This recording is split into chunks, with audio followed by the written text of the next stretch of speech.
தோழர்களே, நான் சுந்தரவள்ளி. மேடையில் அண்ணன் ஒரே அழுகாட்சியாம், கதறி கதறி அழுதாராம், காண்டாயி கதர்னாராம். அப்புறம் பஞ்ச் டைலாக் ஒரு பக்கம், அப்புறம் சென்டிமெண்ட் டைலாக் ஒரு பக்கம், இன்னொரு பக்கம் பாட்டு டான்ஸ் ஒன்று தான் குறையா இருந்துச்சா, மற்றபடி கலந்து கட்டி அடிச்சிட்டாராம். வழக்கம் போல இந்த வசனங்கள் கூட கொஞ்சம் போர் அடிச்சுச்சான், வழக்கம் போல இருந்துச்சான். ஆக மொத்தம் அண்ணன் நல்லா இருந்திருக்காரு. இதெல்லாம் குழந்தைங்க பார்க்க வேணாமா? அதனால அரசு பள்ளி குழந்தைங்களுக்கு ஸ்கிரீனை கட்டி ஓட்டியிருக்கானுங்க அண்ணன் பேச்ச. தமிழ்நாடு எப்படி வளர்ந்து வந்துடும், மாற்றம்னா அப்படி இருக்கணுங்க. அடுத்து அண்ணன் 41 பேருக்கு மணிமண்டபம் கட்ட போறாங்க, நினைவிடம் கட்ட போறாராம். இது இன்னும் பெரிய வரலாறா மாறப்போகுது. அதுக்கப்புறம் அண்ணன் சொல்லியிருக்காரு, இனிமேல் நான் தான் நிரந்தரம் அப்படின்னு பேசியிருக்காரு. என்ன நடந்தது தோழர்களே?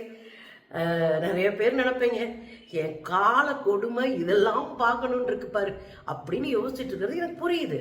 ஆனால் என்ன பண்றது, இந்த காலத்தில் நம்ம சமகாலத்தில் வாழ்கிறோம்.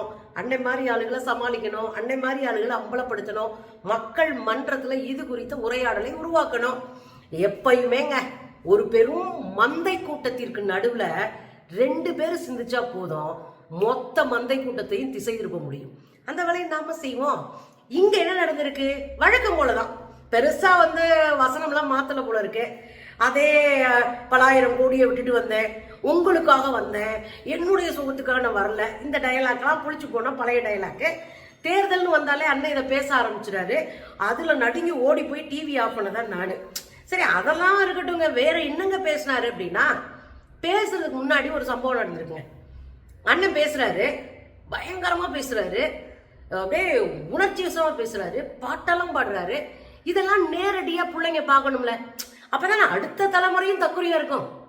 அதனால என்ன பண்ணிருக்கிறாங்கன்னா, அரசு பள்ளிக்கூடத்துல நேரடியாக ஸ்கிரீனை கட்டி ஒளிபரப்பிருக்காங்க.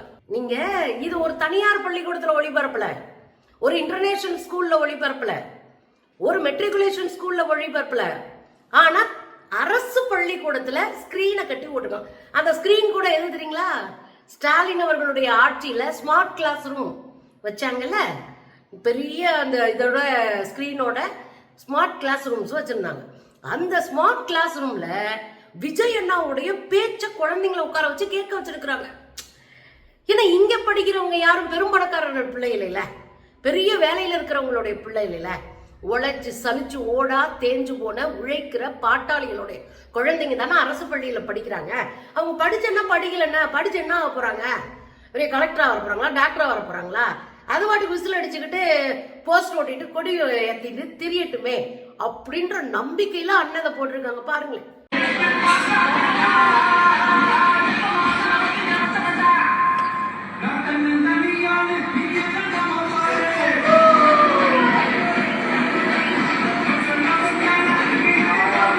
பாத்தீங்கல்ல, நம்ம பிள்ளைங்க நாசமா போகணும்.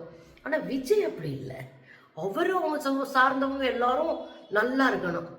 உழைக்கிறவன் புள்ள பள்ளிக்கூடத்துக்கு போய் இன்னைக்கு தான் முதல் தலைமுறை 2வது தலைமுறைன்னு படிக்க ஆரம்பிச்சிருக்கோம். அதுக்குள்ளேயே சினிமா உள்ள தசையை திருப்பி விட்டுருச்சு. என்ஜாய் பண்ணுங்க. இதுல இன்னொரு விஷயம் என்ன அப்படின்னா, அண்ணன் ஒரு சென்டிமெண்ட் சீன் பேசியிருக்கிறார். அப்படியே டிவியில என்னை பார்த்தோன்னே ஓடி இது எங்க அங்கிள், எங்க விஜய் அங்கிள்னு சொல்லியிருப்பாங்க அந்த செத்த குழந்தைங்க, சின்ன பசங்க. பேப்பர்ல என் முகத்தை பார்த்த உடனே எங்க அங்கிள், எங்க மாமா, எங்க விஜய் மாமான்னு இருப்பாங்க. அவங்க நாங்க இழந்துட்டு நிக்கிறோம். உன்னாலதாயா அதெல்லாம் இழந்துட்டு நிக்கிறாங்க மக்கள். நீங்க பேப்பரையும் டிவியும் பார்த்து அண்ணனை பார்த்தோன்னே ஓடி போய் அங்கிள்னு வாங்கலாம். அந்த குழந்தைய பெத்து கஷ்டப்பட்டு வளர்த்து தோல்லையும் மார்லையும் சுமந்து பள்ளிக்கூடத்துக்கு சீட்டு வாங்க அடையோ அலன்னு அலைஞ்சு, மற்ற பிள்ளைகளோட நம்ம பிள்ளை குறைஞ்சு போயிடக்கூடாதுன்னே கடன் உடனே வாங்கி அந்த பிள்ளைகளை தோல்ல தூக்கி மேலேற்றி விட்டுட்டு, எப்படியாவது என் பிள்ளை ஜெயிச்சிடாதா, மற்றவங்கள விட நல்லா வந்துடாதா, என் சொந்தக்காரனை விட என்னை தூத்துறவனை விட நல்லா வந்துடாதான்னு பார்த்து பார்த்து பார்த்து பார்த்து பிள்ளைகளை வளர்த்தவங்க பிள்ளைய இழந்திருக்காங்க. ஆனால் விஜயன் டைலாக் பார்த்தீங்களா? தமிழ்நாட்டுக்கே மாமாவாச்சேவர் டைலாக்கு இப்படி அடிச்சிட்டு இருக்காரு. யோசிங்க மக்கா, விஜய்க்கு எந்த இழப்பும் இல்லை. இங்கேயும் இடைத்தேர்தலில் ஓட்டு கிடைச்சிடும் அவருக்கு. ஆனால் இழந்தது நாம தான். நேர்மையற்றவர்களை நாம தான் இருக்கோம்.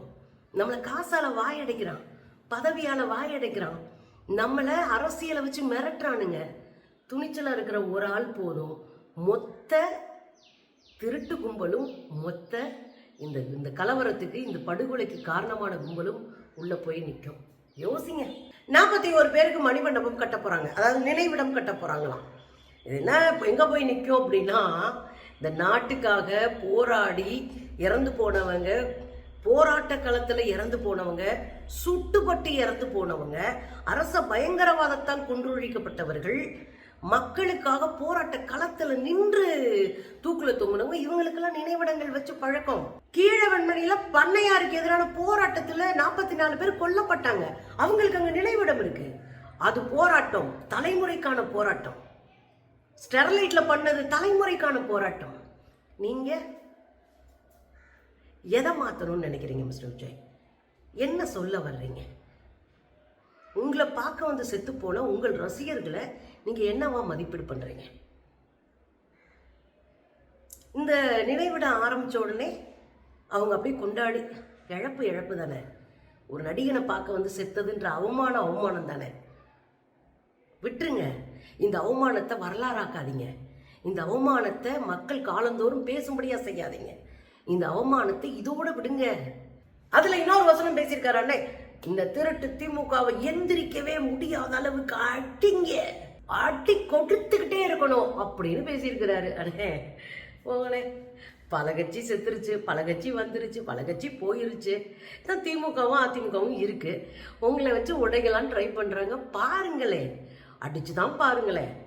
ஏன்னா நேற்று நேரம் வந்து ஊடக வெளிச்சத்தால, உங்களுக்கு கிடைச்ச பாப்புலாரிட்டியால, இங்க இருக்கிற ஐடி குரூப்பால, அதே மாதிரி சமூக வலைத்தளங்கள் இயக்கக்கூடிய விர்ச்சுவல் வாரியர்ஸால நீங்க கொஞ்ச நாள் உங்களை தக்க வச்சுக்கலாம். அவங்களுக்கே போர் அடிச்சு போயிரும்னா நல்லது செஞ்சாதானே சொம்படிக்க முடியும். இதுல அடிச்சுக்கிட்டே இருக்கணும்ன்றீங்க. நீங்க அடிய பார்த்தது இல்லையே. பார்க்காம இருக்கிறது உங்களுக்கு நல்லது. ஏன்னா அடிச்சு வளர்ந்த கும்பல் தான் நீங்க சொல்ற அந்த திமுக. பாட்டு இல்லாம அண்ணன் ஸ்பீச் எல்லாம் விளங்காதுங்க. பாட்டு இருந்தாதாங்க அது வந்து ஹைலைட் ஆகும். அப்படியே வெட்டி போட்டோம்னா அதான் பயங்கர ஹைலைட் ஆகும். அப்படி இன்னைக்கு அண்ணன் பாடின பாட்டு ஓடு ஓடு ஓடு ஓடு ஓடு ஓடு வர்றாம்பாரு வேட்டக்காரன் பிரிச்சிருக்காரு. அப்படியே விசில் சத்தம் பரவச்சு. இதுக்கே அந்த பாட்டை பண்ணாருன்னு கேட்குறீங்களா? இவர் வர்றான்னு தெரிஞ்ச உடனே அங்க இருந்த செந்தில் பாலாஜி துண்டக்கானான் துணியக்கானான்னு திருச்சு ஓடிட்டாராம். அதுக்கு பாடின பாட்டு. அதாவது என்னன்னா, கரூர் முதலாளி திருச்சு ஓடிட்டாராம். ஆனா அண்ணனுக்கு நெஞ்சுரம் இருக்குல்ல, அதை நம்ம பாராட்டி ஆகணும். ஏன்னு கேக்குறீங்களா? 31 பேர் அப்ப செத்துருந்தாங்க. 41 பேர் காலையில தான் தெரியும். அண்ணன் அங்க இருந்து எஸ்கேப் ஆகி ஓடினார்ல, பின்னங்கால் பெடரில் அடிக்க ஓடினார்ல. அப்போ அண்ணனை ஏர்போர்ட்ல வச்சு பத்திரிகையாளர் கேட்குறாங்க, அண்ணன் 30 பேர் செத்துட்டாங்க, அதாவது பதில் சொல்லிட்டு போங்கன்னு. என்னன்னே அண்ணன் ஓடினார் பாருங்க, ஒலிம்பிக்ல ஓடி இருந்தாருன்னு வச்சுக்கோங்க, மெடலே கிடைச்சிருக்குன்னா பாருங்களேன் பாருங்களேன்.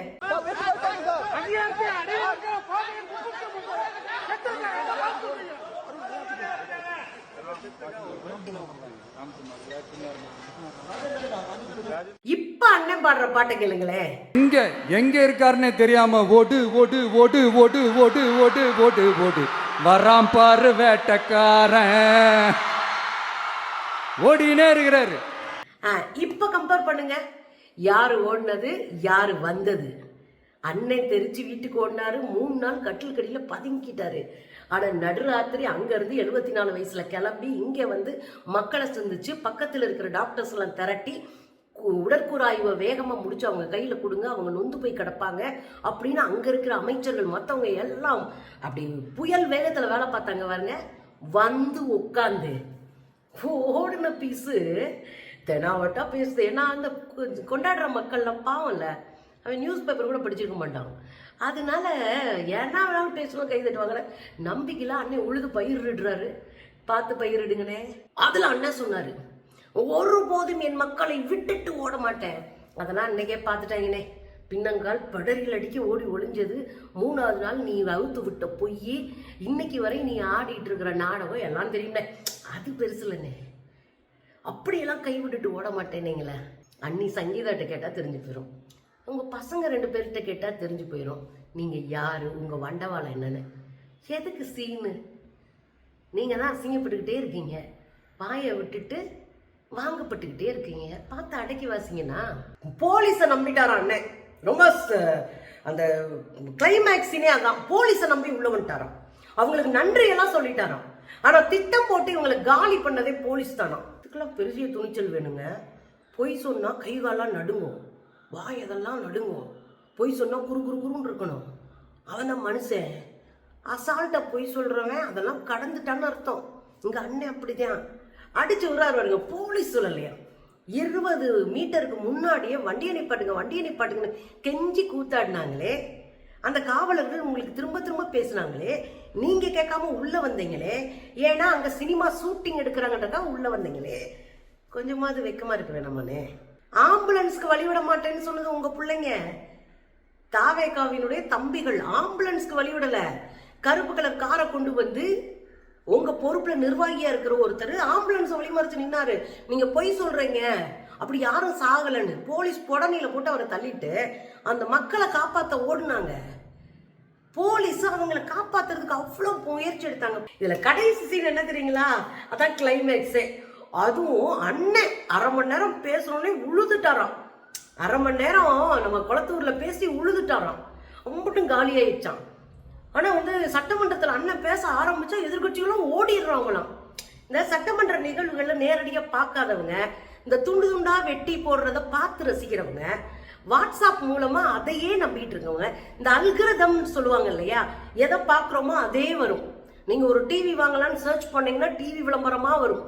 அது போல இவங்க பார்த்து ரசிச்ச இவங்க அண்ணனை பத்தியே வர்றதுனால இந்த பிள்ளைங்களுக்கு உண்மை தெரியாது இல்ல, அதனால உதயநிதி எந்திரிச்சு ஓடிட்டாரு அப்படின்னு நினைப்பாங்கல்ல. அதை இன்னும் பில்டப் பண்ணுவோன்னு நம்ம அண்ணன் மேடையில் நின்று பில்டப் பண்ணியிருக்காரு. நான் பேச ஆரம்பிச்ச உடனே ஓடிட்டாங்க. ஸோ அண்ணே, இந்த சட்டமன்றத்தில் சாத்தி வச்ச மாதிரியே உட்காந்துருந்த ஒரு பீஸ் இருக்குல்லண்ணே, அது யாருண்ணே கூட்டெல்லாம் போட்டுருந்துச்சுண்ணே.